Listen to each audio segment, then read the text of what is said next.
And so we were just little kids, and one of my friends, he was dating this girl, and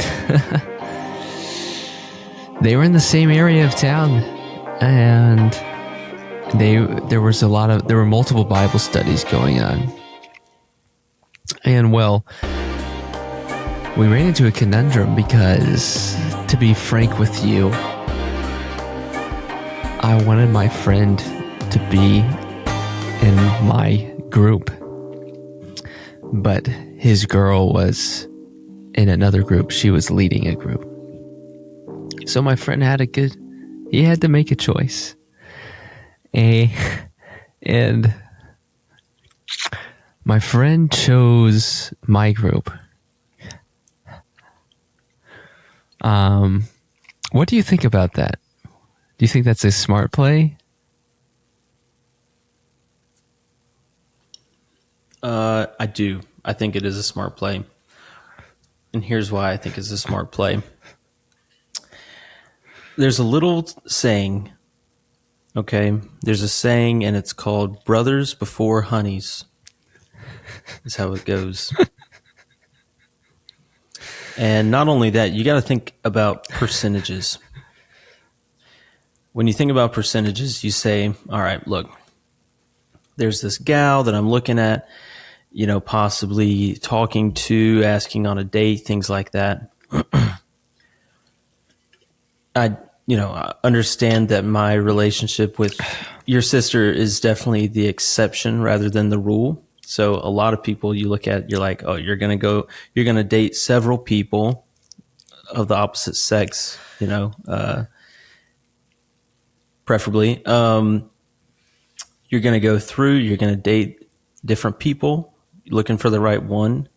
And it's a numbers game, right? As I said before. However, with your bros, it's like you've probably known them longer.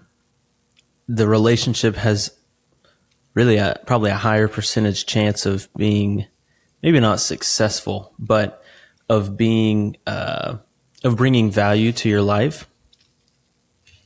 And so really it's a decision you got to make for yourself. You got to say, look, do I join the group of my brother here? And there's, an 85, 90% chance that this relationship is going to be very fruitful and loving for the rest of my days. And then you look at the lady and you say, well, we could date and then break up several months later, and there's going to be heartbreak, and there's going to be, maybe it's an 89% chance instead of a 90% chance that you'll spend the rest of your days together. So really it depends on how much of a gambler you are. And yeah, like I said, it's a numbers game, and you gotta play the numbers. That's the way I see it, at least. I don't know if that made sense. You bring up a numbers game, and before or after you first said numbers, you talked about percentages, and it took me back to a time. To be quite frank, it's not about the numbers, it's about the ratios. And so, are the ratios between brothers and honeys good? And so I told my friend, I said, look, man, if you feel as if this is a good move for your relationship, and I didn't clarify whether I meant his relationship with me or his relationship with his honey. If you think it's a good move, then I say do it. You want to know what ended up happening? I'm dying to hear. My friend, he went to my group. And then he married the woman. Yeah. That's a win-win. Look, right? It is a win-win. And then my friend started a podcast. And that podcast and that same friend is sitting across from me virtually right now. And so I proposed that story and I shared that story and asked your thoughts to see if you enjoyed your decision making back in the day without you knowing who I was speaking of. And I thought you Yeah. answered it beautifully. Well, thank you. Thank you. I honestly don't even recall what year this was or the situation. Could you give me some context? Because I honestly cannot remember this. Well, you were joining a life group, and I believe Molly was a Thursday group and I was a Tuesday group. And Tuesday was at the Hills. And to be frank with you, we both asked. You were asked. You were in hot demand, hot steamy demand. You still are, my friend. And you ended up going with. Now, I think my sales pitch was probably a little better, right? Because Molly was probably like, "Oh, I'm here, and you love me, so come here." Right. And my sales pitch was, "Oh, I'm here, and you love me, so come here." And so it's clear that mine was better. But at the end of the day, I believe it was crucial, right? The Lord had a plan and it was used for his glory. But anyway, I wanted to share that story because I think it's quite beautiful when we look at the numbers and the ratios and all. Yeah, and I feel like also in that particular instance, I mean, the Hills are incredible people, incredible hosts, just have such a heart for their community, for the college groups specifically. Also, Buster, are you kidding me? Buster is the Buster greatest. Rhymes. Buster Rhymes, Buster Scruggs, we used to call him, the outlaw Buster Scruggs. He was a big selling point as well. But look, when you're at a point in your relationship, like me and Molly were, I think you just got to be comfortable with where you're at. You know what I mean? And we've been dating for several years. And I think at that point, you're like, look, you know, you can't be getting upset that I'm going to a Bible study with your brother instead of your Bible study. You know what I mean? I think we were comfortable enough and secure enough with where we were at to not really have any issues with that. So, like I said, that's probably the exception rather than the rule, but it was also a numbers game, and I felt like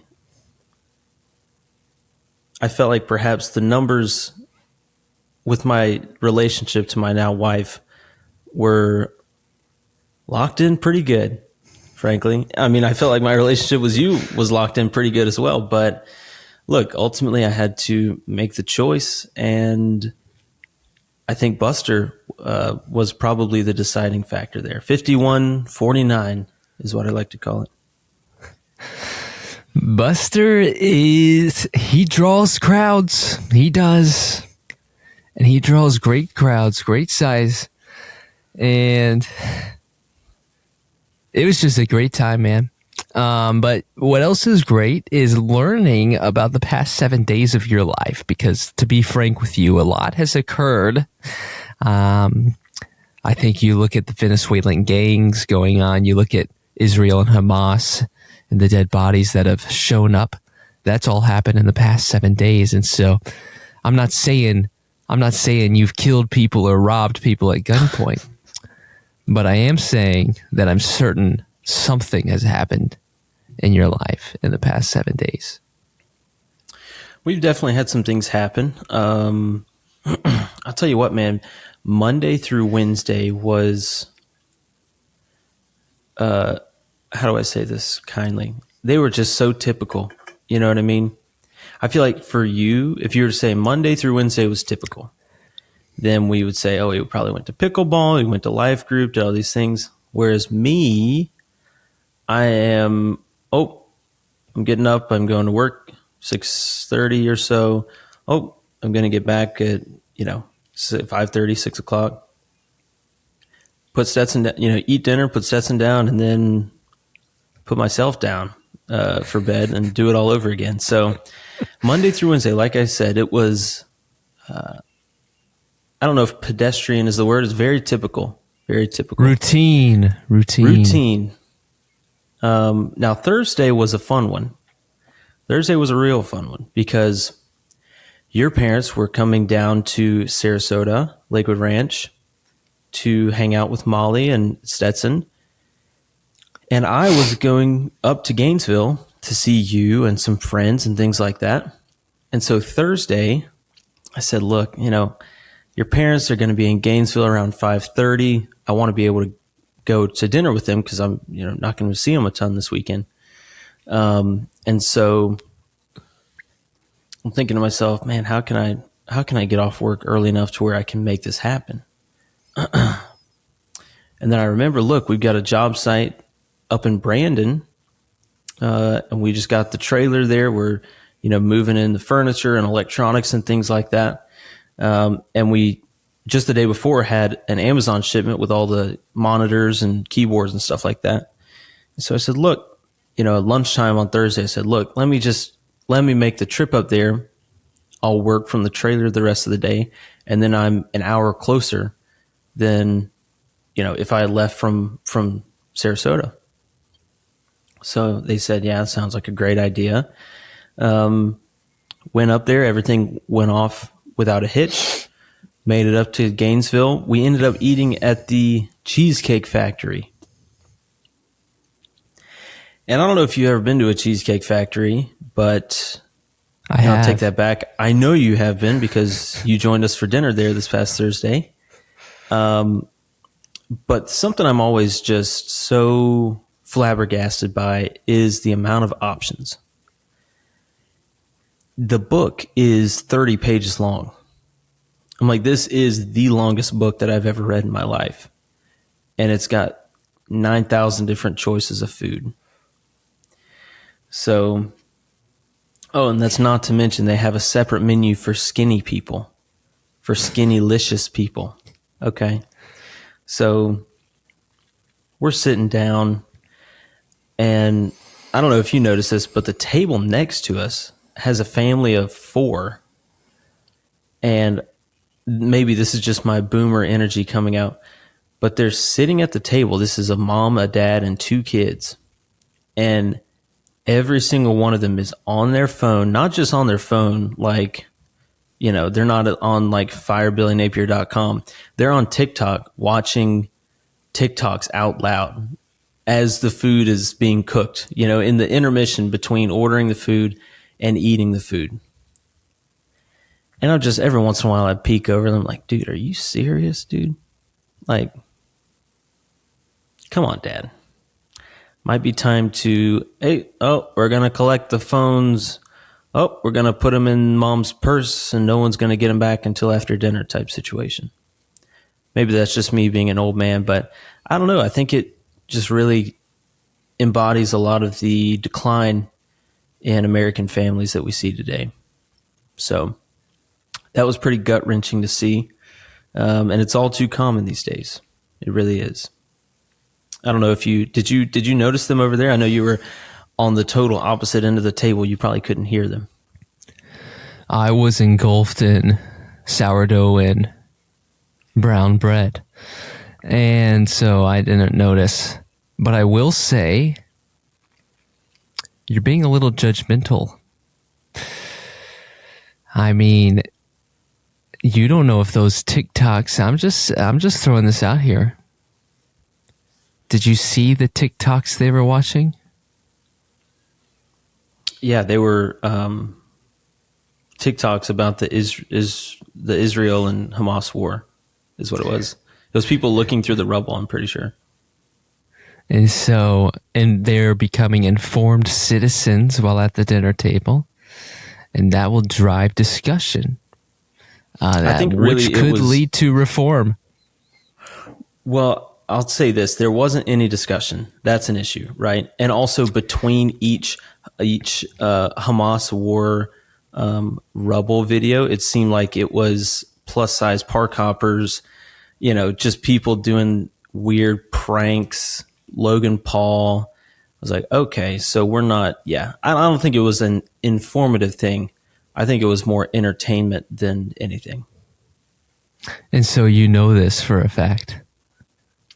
I was listening to some. I really tried to block it out. I know you couldn't hear from, your own smacking of sourdough and butter and brown bread. I wish it would have been me, but somebody was eating all the bread. So unfortunately, I couldn't drown myself out that way. I was fighting Jackson for the bread on our side of the table the whole time. So I'll let you guess who won that battle.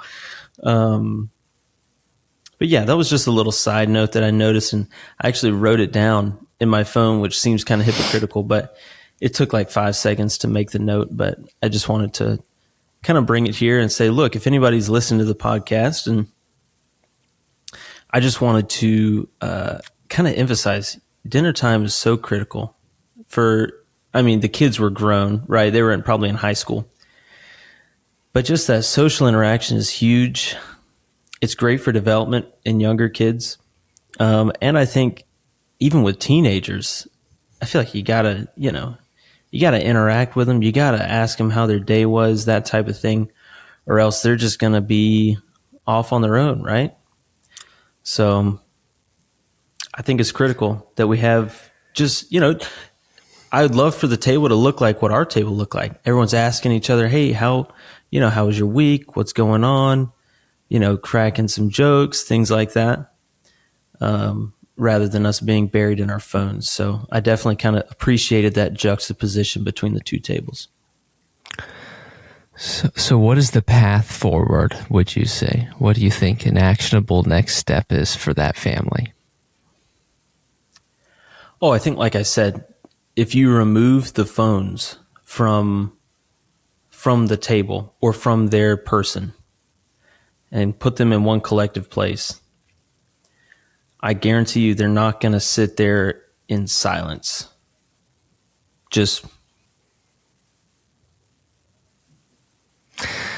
But correct they're me going to if I'm talk to wrong. each other, right? You shared with me that the mother and father were both on their phones as well, watching TikToks. Yeah. And so if you take the phones from the teenagers, but don't take the phones from the mother and father, what then happens? No, you misunderstood what I'm saying. I'm saying all 4 phones in mom's purse. No one has a phone. You put them in the purse. Okay. The entire restaurant. We've got a big bowl at the front of the restaurant. Nobody. Waitresses, hostess, diners, chefs. Nobody's got a phone. Busboys. And so when mom's sister's brother's uncle calls and says, Grandma passed away, or Grandma listed you as an authoritative figure on a DNR, do not resuscitate. Sorry. I was at the Cheesecake Factory. Well, yeah.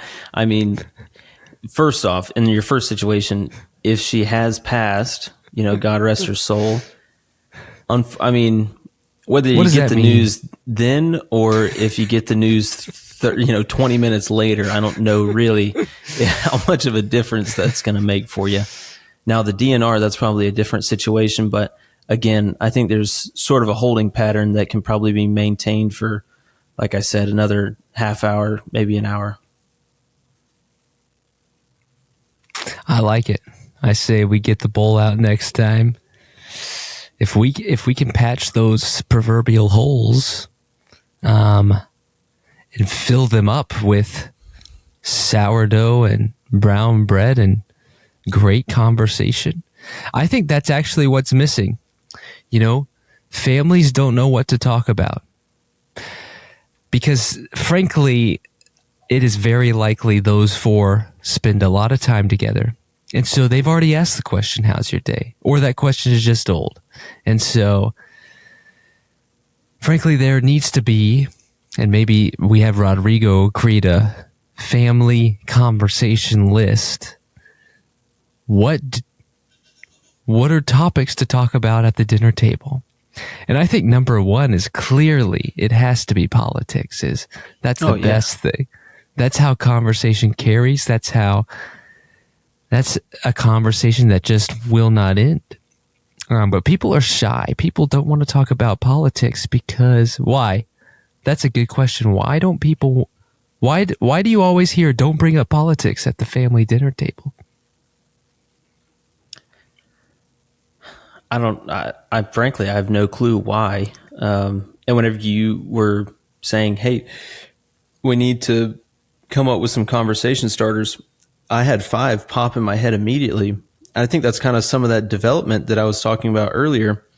Look, whenever there's a lull in the conversation, I think having those discussions with your kids and like having a little silence there and the kid has to start a conversation, that's going to add value to their, to their social ability whenever they have a job, they're at a lunch with coworkers, and, if it goes silent, they're going to be able to think of, hey, here's a question I could ask that could get people talking. So, if there's a silence, you could sit, 3 or 4 seconds, and on the inside, I'm like, okay, it's time to bring something up that we can all talk about. And I say, hey, look, do you think Trump's attempted assassin was a CIA operative, or do you think he was working for the Chinese? Obviously, he had bank accounts in several different international countries, which is pretty unique for a 20-year-old kid with no social media.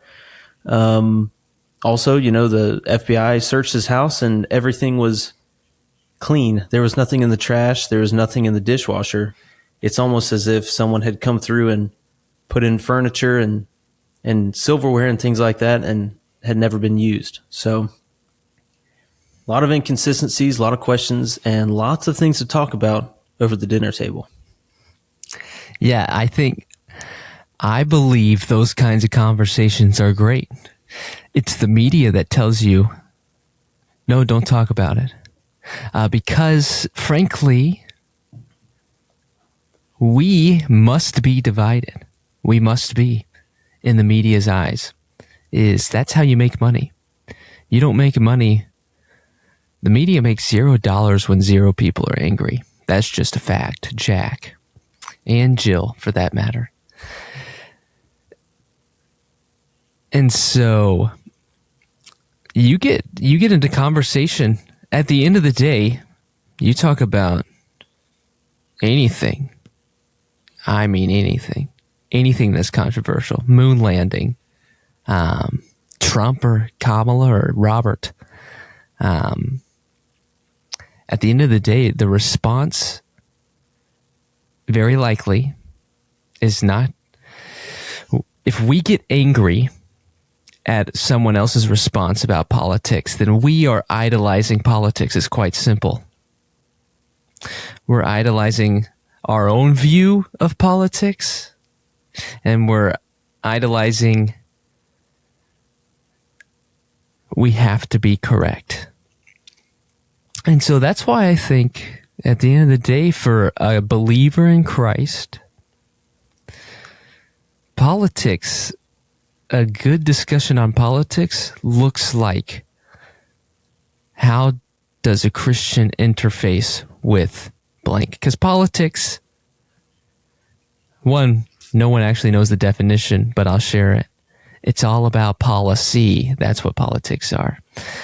But people think it's just one person versus the other, fighting, butting heads. That's just not true. You know what I'm saying. But how do we interface with policies through a certain belief system? Because frankly, they're not separated. Frankly, the hierarchy of your life is much like the kingdom at the top and everything else below. Anyway, these are things to discuss at the dinner table. Yeah, no doubt. I think it also takes a lot of power away from the media. The media is reliant upon us watching TV before we go to work and when we get back from work. Or a lot these days relies on social media. They've infiltrated social media, and they have conditioned us to have 48-hour and 72-hour, sometimes even 24-hour news cycles, right? So something crazy happens, they're able to, I mean, we can use the assassination attempt as an example. They're able to go through and essentially just stop talking about it for, 3 or 4 days after. And, you look back, you're like, geez, that happened, 3 weeks ago? It's more than that now.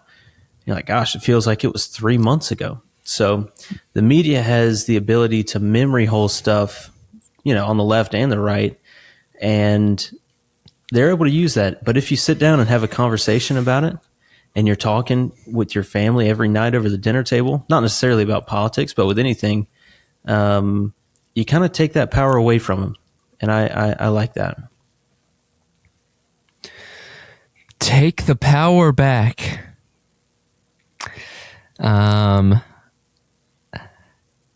Why? Is it because we don't want the media to influence? I don't think that's a good enough reason. Well, when you said take the power back, I was just thinking about a merch line, not necessarily one that we have to do, but I was thinking we could put on the front, take the power back. And then on the back, it could say, kiss my grits, FPL, or kiss my grits, Tico. Insert your local utility, GRU or Duke. We could sell them all over the state of Florida. I think that'd be a real hit. And take the power back, kiss my grits, FPL. Honestly, the GRU ones.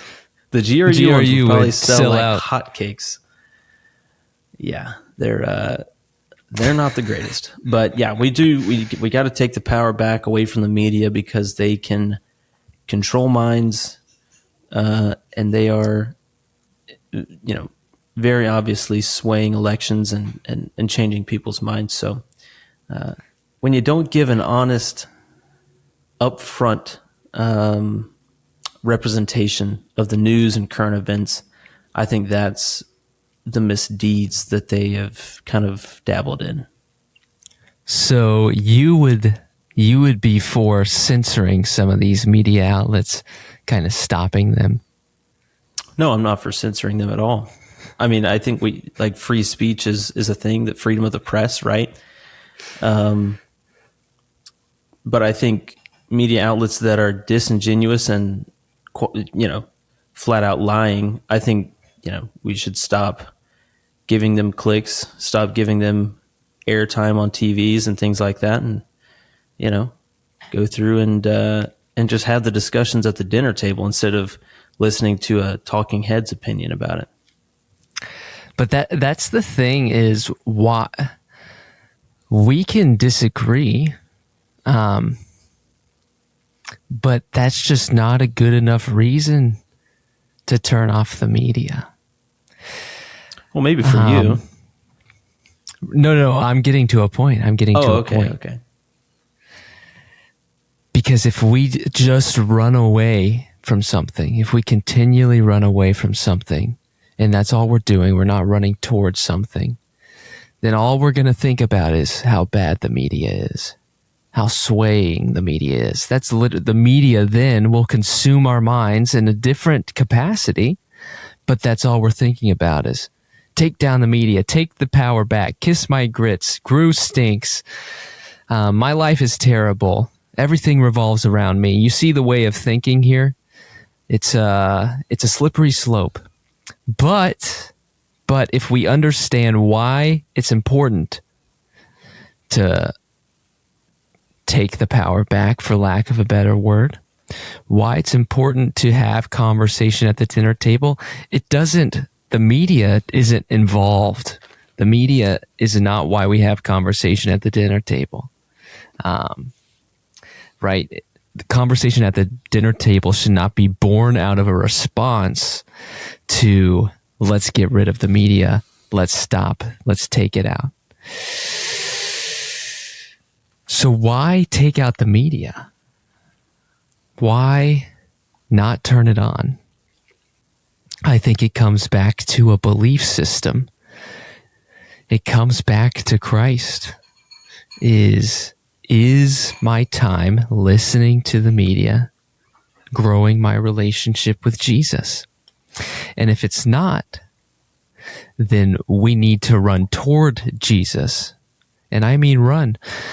And frankly, like I said before, if all we think is get away from media, get away from media, get it out of my life, get it out of my life, well, then what is consuming our thoughts? It's media. But if we run toward Jesus and say, hey, how am I going to glorify God best? Because I do believe the internet serves an incredible purpose for the kingdom if we use it and steward it well. But just the sense of our human flesh and our desire for self-goodness, it puts us in a poor position. And so, why take the power back from the media?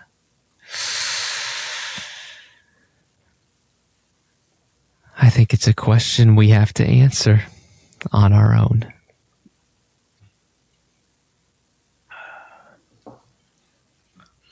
I like it.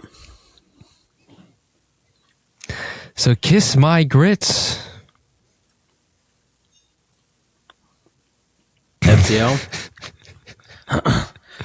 Yeah, kiss my grits. That's a classic saying from my childhood, and I think I'm gonna try to revive that. That one really Where just are came, your came to grits? the gun. That's for everyone to decide. I know where my grits are. Can I decide where your grits are? You can if you'd like.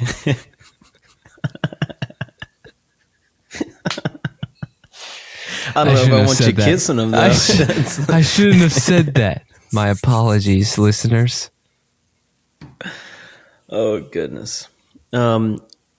But I'll finish up my experience at Cheesecake Factory. And then I'll kind of let you get into your week because I know we were together a lot this weekend. So we're at Cheesecake Factory. You know, I'm not PO'd, but I'm maybe TO'd at the people next to us being on TikTok the whole night. But Jackson, you know, we're talking beforehand. I'm sitting right next to Jackson, and before we even got to our table, he's like, "Yeah, I'm trying to eat a little better. No fried foods, no added sugars, things like that." And I was like, you know, I'm proud of him. Like, that's awesome, man. You know, more power to you. And so when you go through the menu, like I mentioned earlier, they've got what they call a Skinnylicious menu. And so he finds on the Skinnylicious menu a steak medallions that are, I believe, 600 calories. And I mean, if our listeners don't know, Jackson is not a small man. He is not, I wouldn't say he's a fat man. He is just a big boned boy. I mean, triple B right there. He is a big boned fella. And so the waiter, you know, we go around the horn ordering our food. It gets to him and he holds up the Skinnylicious menu and he says, "I'll have the steak medallions." And the waiter goes, "Have you had those before?" He says, "No, but they look good." And he goes, "So just so you know, that is our Skinnylicious menu, and the portions are going to be a little bit smaller than what you're used to."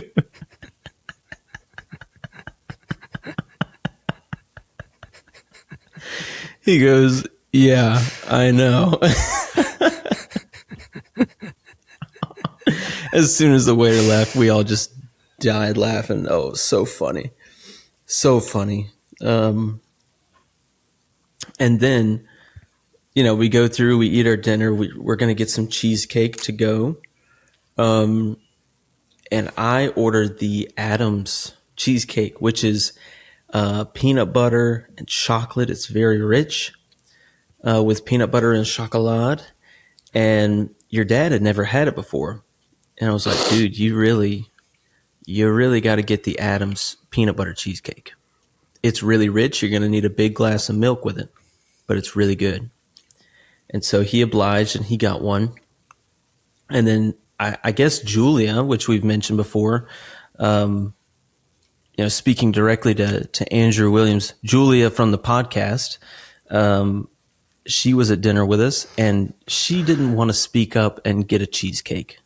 So Jackson, being what I would consider a good boyfriend, he orders the Adams peanut butter. And if you don't know Jackson, he's a big bone boy, but he's also allergic to peanuts. And so as soon as he orders the Adams peanut butter cheesecake, both of your parents go, no, you can't have that. And I'm thinking to myself, I didn't even think about the peanut allergy.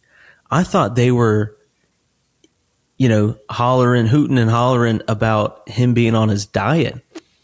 I thought they were like, no, you're on a diet. You can't have that. I was like, oh my goodness. I thought these people were nice. They are terrible people. And then about a minute later, it struck me that it was the peanut allergy that they were speaking of. So that was pretty funny. But I think they figured out that it was actually for Julia. So, but yeah, overall dinner was a huge success. We went and got a half gallon of milk after dinner, and we drank a lot of it with that cheesecake later that night. So I'll let you go ahead, Bo, and go through your week. I know really Thursday night and Friday we were together pretty much all day. So I'll let you go through your week and kind of touch on that a little bit. Thank you for your permission. Yeah, of course. The 26th of August, I don't really remember anything. I know I did something.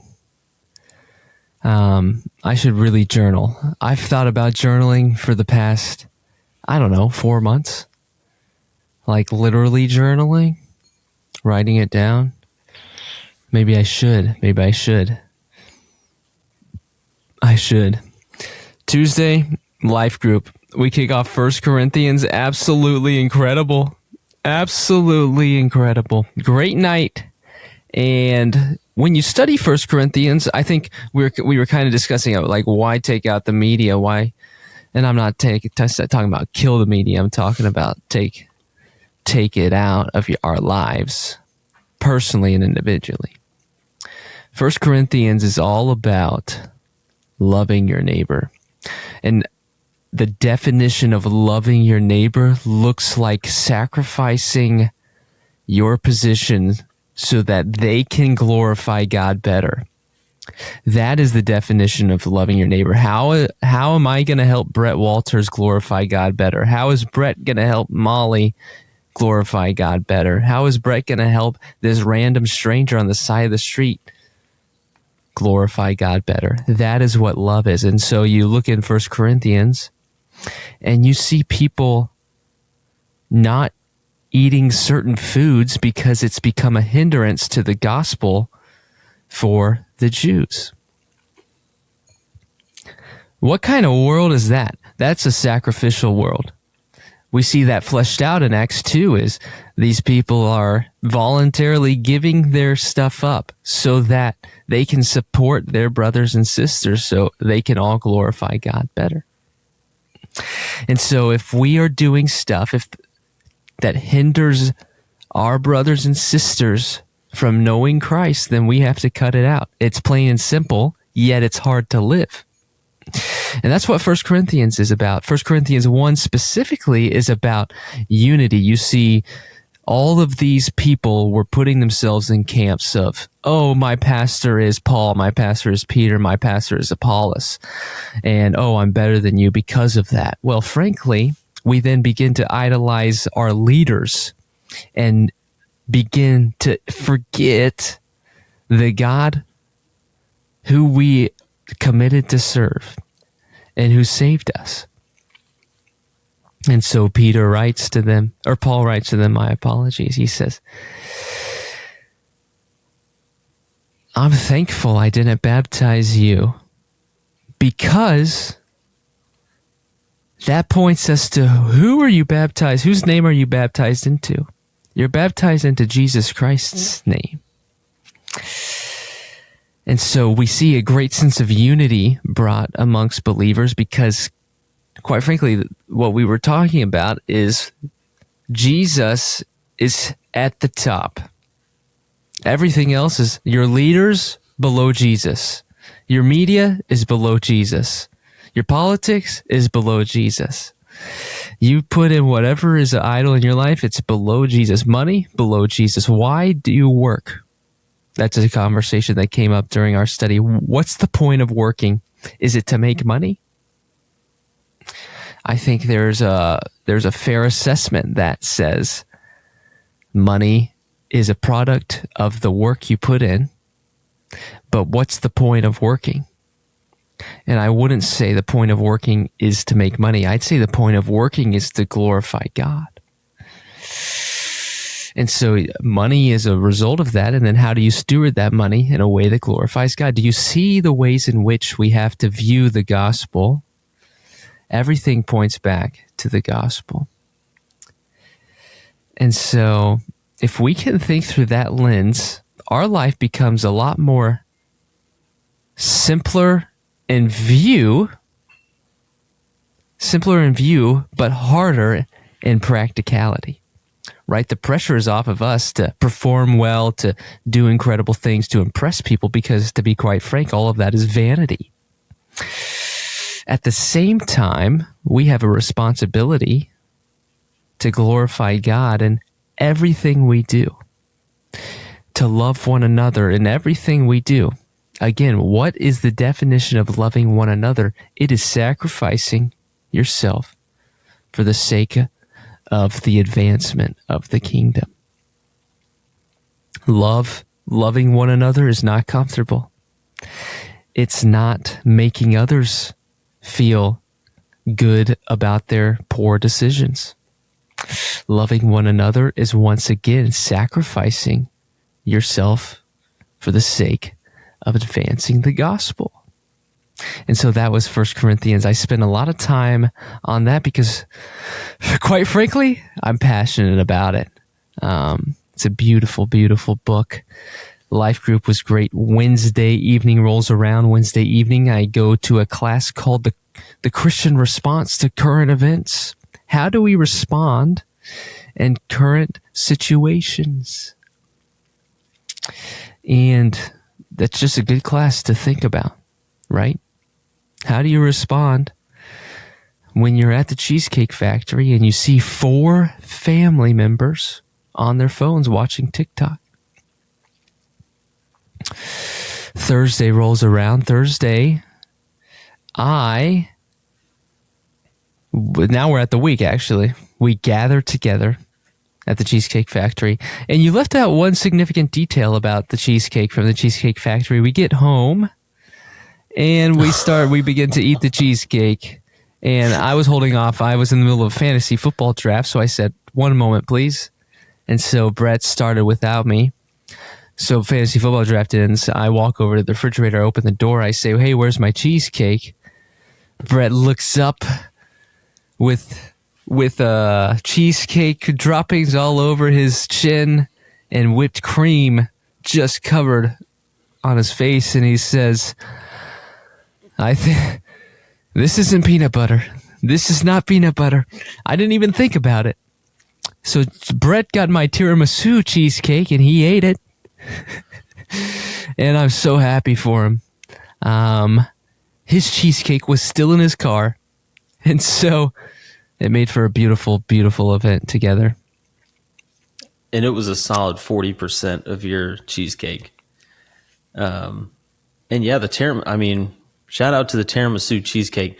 I didn't even think about what I had ordered. I just thought Jackson, brought it in because it was sitting in his lap.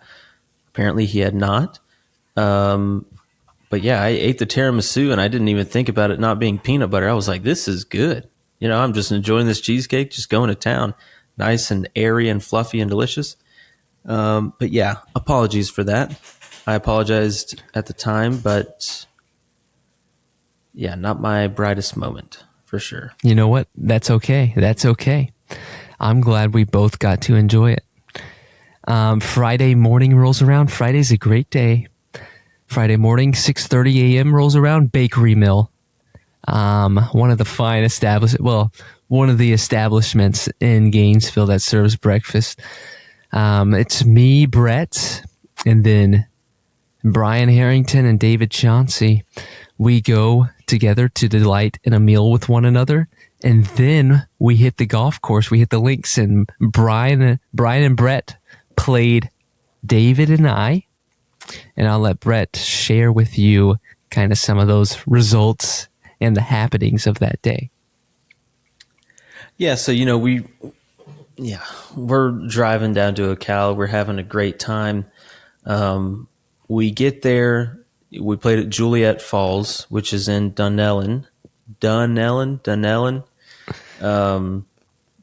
however you pronounce it. And it's a beautiful course. Don't get me wrong. It's nice. It's got it's kind of one of those Central Florida type courses where there's definitely bunkers. There's real bunkers, but also on a lot of the fairways on one side or the other, you've got this long kind of strip of what they call cocaina, which is like a hard packed shelly sand. And it kind of juts into the fairway in and out and things like that. So off the tee box, you've got to be pretty precise. And precise is a word that has never been used to describe my golf game. So you can imagine I really, really played well.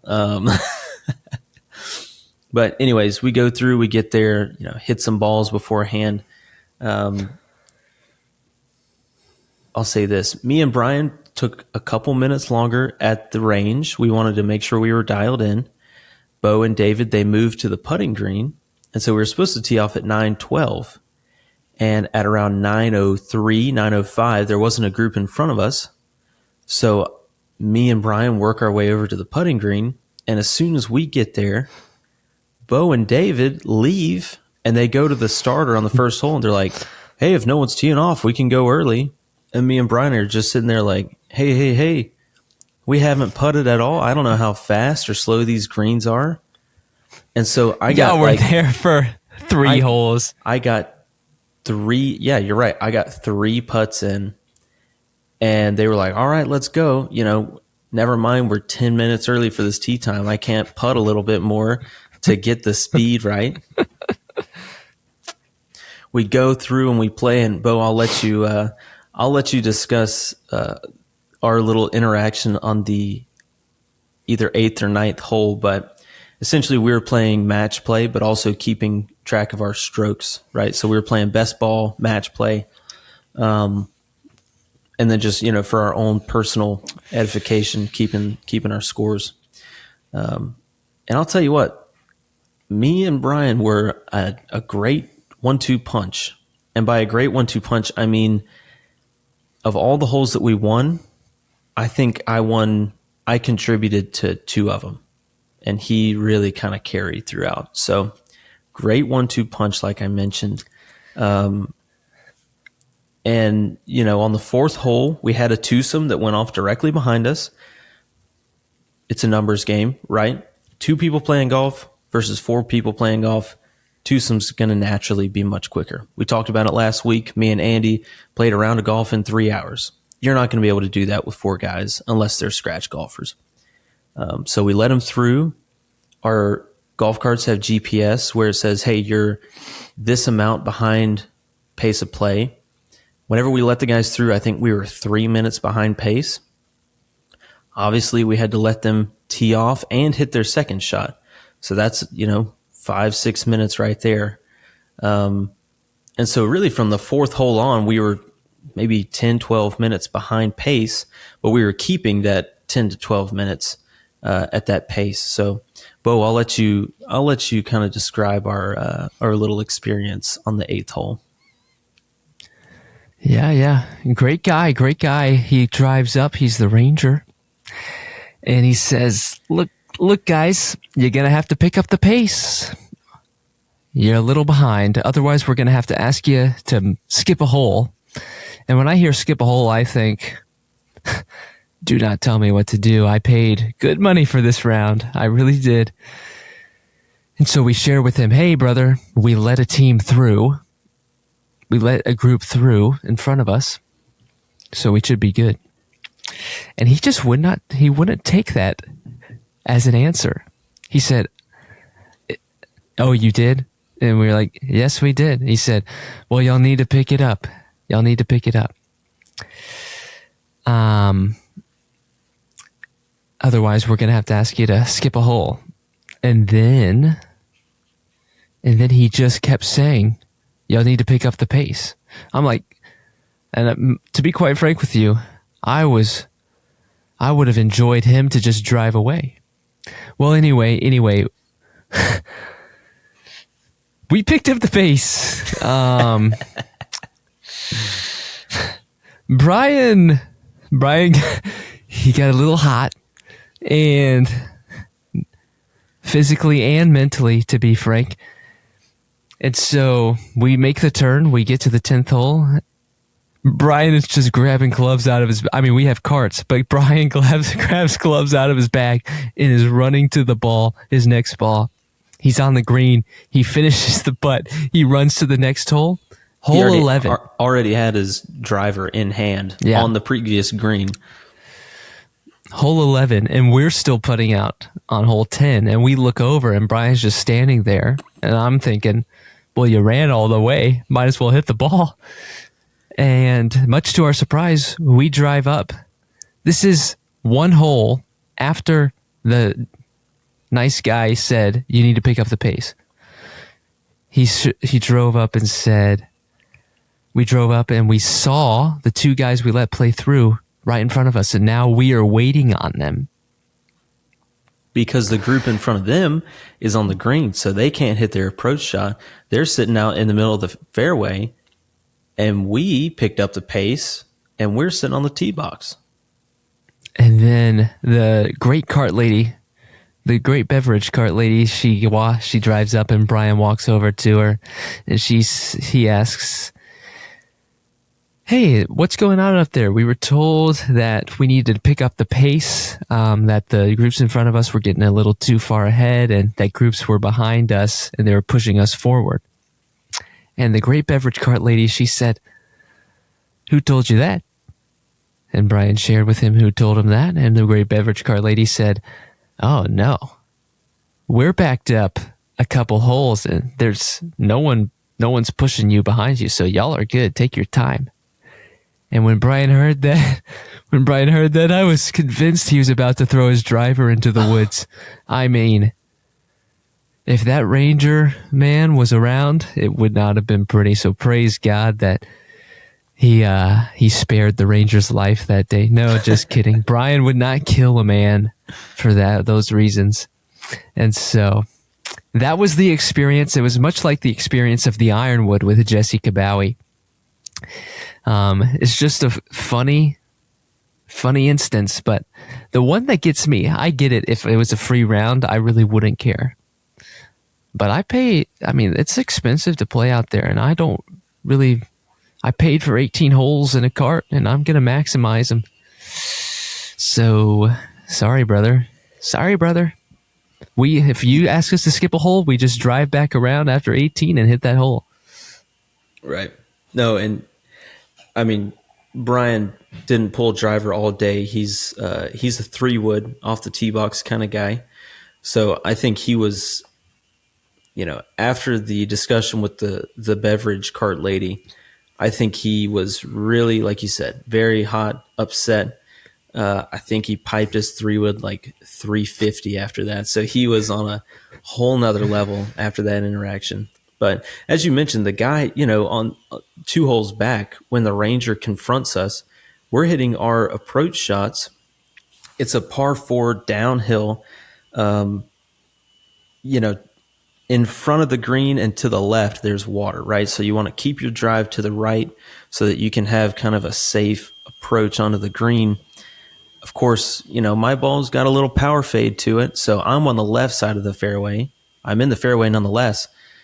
I'm lining up for a tough shot over the water here. It's a 60, 70-yard pitch shot over the water on a sneaky, skinny little green here. And the Rangers keeps yelling across the fairway, y'all going to have to pick it up. You're going to have to pick up the pace. Well, we let a guy through. Well, if you keep letting people through, you're just going to have to let everyone behind you through. I'm like, dude, have you ever played golf? That's common courtesy in golf. If you're playing slow, you let faster people play through. I mean, would he prefer us to just be, pardon my French, buttholes and play slow and have three groups behind us stacked up? Nobody wants that. So, of course, I chunked my ball. It went in the water, and I totally blame the Ranger, dude. He's talking to my backswing. Hurry up. I'm trying to hit a low percentage shot, no doubt. And it went in the water. And I was like, I don't even want to count that. Honestly, this dude is totally messing with my game. But yeah, that was definitely frustrating. The interactions with the beverage cart lady and David were hilarious. There was one hole where she came up, and I think he bought a Dr. Pepper or a Coke or something like that. And, we were acting like we were his children, including Brian was calling him dad and things like that to call him old. And, David's like, oh, where's my ball in the fairway here? And Brian goes, oh, it's actually over there in that bunker. It killed. It was so funny, dude. Oh, it was so funny. That was a fun time. Yes, indeed. And it was tight. It was very tight. Y'all had the lead for quite some time. Actually, the whole time, y'all had the lead. We were tied for maybe 2 holes, and then y'all got the lead on the 17th hole. So we had to beat you on the 18th hole to make it even. And we pulled it off, and then we went on to a putt-off. And the rest is history. And so it was a great day. Then we went to Patty Cakes. We really did. We went to Patty Cakes, and another great time. Brett met many, many, many, many, many, many great people. And some people say they're the greatest. And so that was awesome. Friday evening, we gathered with the boys at BJ's. And we enjoyed and delighted in some bazookaroonies. And the TCU football game. And you may be hearing a noise. And Jackson likes to cook things at late hours in the night. It's currently 9 p.m. and I believe he's creating a 5-course meal. And so if you can hear noises, that is the noise. He's clanging and clanging, and he's learning some new recipes because he wants to be the bear. He really does. And so it's pretty nonstop. So I apologize for that. Oh, goodness. Yeah, no, it's all good. We forgive him. I imagine this is probably stemming from the conversation with the Cheesecake Factory waiter. He's got to blow off some steam, and this is how he does it. So I'm trying to think if there was anything else at Patty Cakes. We love Patty Cakes. We love the community and the fellowship there. I will say I was a little, maybe not dismayed, but a little bit frustrated. Once again, I think my boomer energy was coming out. We didn't get lunch after we golfed, and it's 4:00, right, when we pull up to Patty Cakes. So I'm saying, look, my tummy is grumbling. It's yelling at me. And I know Patty Cakes has a turkey panini with sun-dried tomatoes, and I'm going to absolutely blast one of these things. So we get there. They close at 6, by the way. and I asked the young gentleman behind the counter, I'm like, hey, can I get the turkey panini, with the sun-dried tomatoes? And he goes, sorry, we already turned off the panini press. I'm like, dude, this isn't McDonald's with the ice cream machine. You can't just choose to not make a panini because you don't want to make a panini. You can't just not do your job because you don't want to do your job. If I did that, I'd be fired, right? But at coffee shops, there may be perhaps some coffee shops, maybe there's a different standard where you can just lie to patrons and tell them, sorry, we don't have the turkey panini right now, or our panini press is currently under construction or out of order. I said, go plug in the George Foreman. It takes 2 minutes to heat up, press the turkey panini, and bring it out to me. And they did it. I was like, wow, there's nothing wrong with the panini press. It heated up rather quickly. I had my sandwich within 4 or 5 minutes. So, I apologize I don't apologize for causing an inconvenience. Unfortunately, a lot of people's jobs are to deal with little inconveniences. So I'll say this. I don't think I left a tip because frankly, they were not very good with the customer service. And he even turned to his friend and started laughing, saying, I really don't want to make this panini. And he said, well, guess what, buckaroo? You're behind the counter and I'm the one holding the cash, okay? So you're either going to make this panini or I'm going to raise some cane in this place, start flipping tables, bro. You're going to have to call the authorities on me if I don't get my panini. And I mean, these are good paninis. They're small, but they're good. And they're expensive, dude. I was like, I'm about to pay $6 for a tiny panini. The least you can do is say, yes, sir, and go make my panini. So yeah, that was another little gripe from the weekend. But other than that, I had an absolute blast, dude. And really looking back, it's kind of funny. But that gentleman behind the counter, I was actually able to talk with his father later that evening, and we had a serious discussion about his son's work ethic. And really, I kind of voiced my concern about their whole generation and the work ethic of their generation. So, you are in the same generation? Maybe physically, maybe in this dimension. But in all the other dimensions, I am in another generation. So that's kind of where I left it off.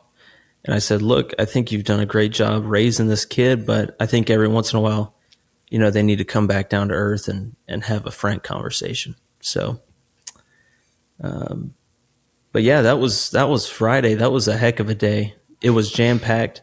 I had a lot of caffeine that day. So even after that full day, I was laying on your couch at like 12:30 in the morning. I was like, I was wide awake. So, but yeah, drove back down south Saturday morning. We watched, I wouldn't call it a football game, at 3:30. We watched a disgrace of a football game. And then yesterday, what was yesterday? Sunday? Yeah, we went to church. Your mom was here, so we went to brunch at George's afterwards. And then we went to a park, let the kids run around, blow off some energy. And then I had some of our friends over to watch the LSU USC game, which was so much fun. Everyone brought little charcuterie things and little snacks, and we just had a grand time. And yeah, that wraps up my week. I don't know if you did anything Saturday after I left, or if you just kind of cried on the couch because I was gone. I did cry on the couch. It was a pretty depressing day, and I don't use that word lightly. And so, you have those days. Everyone does. And so what do we do during those? I'll tell you. I watched a lot of football. I did. Sunday rolls around. Sunday church. Sunday pickleball. Pickleball. Yeah. Pickleball is great. And that's the week, because frankly, Labor Day is the next week. So, with that, pretty jam-packed. It's getting a little past my bedtime, and I apologize for that. What is the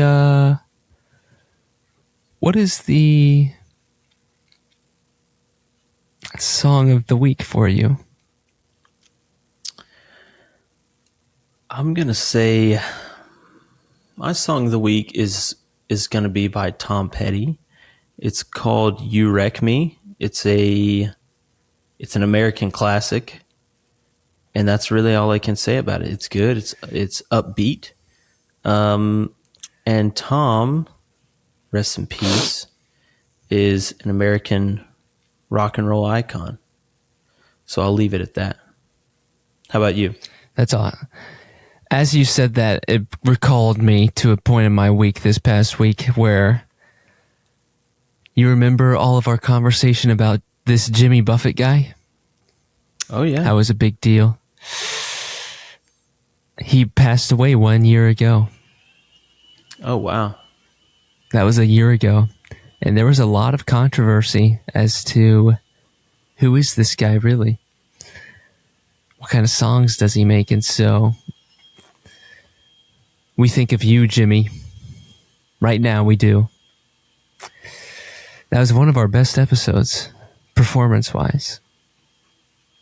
Oh, the SEO. It was crazy. SEO. Trendsetter by Connor Price and Havaya Mighty is my song of the week. It's not my normal style, I'll tell you that much. But you want to get your hips pumping, then you need to listen to Trendsetter. Trendsetter, I repeat. That's my week. Any thoughts for our listeners?